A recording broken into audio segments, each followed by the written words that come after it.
අවුරුදු වලට බඩු ගන්න ගියා. ඉක්මන් කරලා යමන්. ඔබ දන්නවනේ මේ දවස්වල සෙනඟ බඩු ගන්න ගියාම දැන් මට ඉක්මන් කරන්න කියන්නේ උඹනේ පරක්කුනේ. යමන් එහෙනම්. උඹ එහෙනම් බඩු ටික ගනින්. මං අවශ්‍ය කරන ආම්පන ටික අරගෙන එන්න. අනිත් ඒවා. ඔබ තමයි දවසකටවත් මිනිහා. මාව පොලිමේ තියලා ඇවිදපන්. ගිහින් වරෙන්ක ඉක්මනට එහෙනම්. මා පුතා ඔබත් මෙතන නේද? මං හිතන්නේ බඩු ගන්න එන්න තිය අවුරුද්දට. වහන්න කලින්.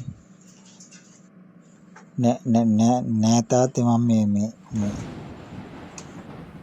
කොල්ලෝ මං උඹේ කාලේ පහු කරලා ආවේ. හරි. එහෙනම් එනකොට මටත් එකක් අරන් වරෙන්කෝ.